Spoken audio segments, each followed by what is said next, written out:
தேவனே, இன்று என்னை உருமாற்றும். மே மாதம் 17ஆம் தேதி. உங்கள் சாட்சியின் அறிக்கை. சாத்தானை முறியடித்து அவனை வீழ்த்த வல்லமையுள்ளது இயேசுவின் இரத்தம். இன்று பிசாசுக்கு எதிரான மற்றொரு ஆயுதமாகிய நம்முடைய சாட்சியின் வசனத்தை பற்றி பார்க்க போகிறோம். சாட்சியின் வசனம் என்பது சோதனையின் வேளையில் தேவன் நமக்கு செய்தவற்றையும் நாம் அவர் யார் என்று நாம் நம்புகிறோமோ இவைகளின் அடிப்படையில் நாம் செய்யும் விசுவாசம் மற்றும் வெற்றியின் அறிக்கையாகும்.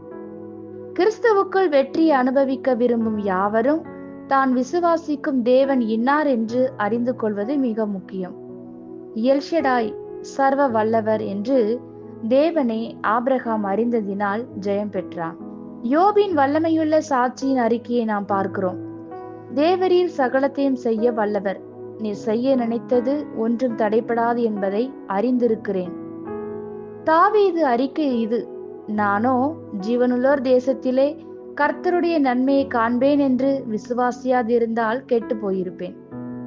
தேவன் நம் வாழ்வில் எப்படிப்பட்டவராய் இருக்கிறார் என்பதின் வெளிப்பாடுதான் நாம் செய்யும் இந்த சாட்சியின் அறிக்கை. இயேசு கிறிஸ்துவை குறித்து ஒரு தனிப்பட்ட வெளிப்பாட்டை நீங்கள் உங்கள் வாழ்க்கையில் கொண்டிருக்கிறீர்களா? இயேசு கிறிஸ்து உண்மையுள்ளவர் என்றும் தன்னிடம் ஒப்புவித்ததை அவர் முடிவு பரியந்தம் காக்க வல்லவர் என்பதையும் பவுல் அப்போஸ்தலன் அறிந்திருந்தார். சாத்தானின் முன் நின்று கொண்டு மடங்கி வளைந்து விடாதீர்கள். நீங்கள் உங்கள் சாட்சியின் வசனத்தை அறிக்கையிட்டு வெளிப்படுத்தும் போது பிசாசு நிச்சயமாக வெட்கப்படுவான்.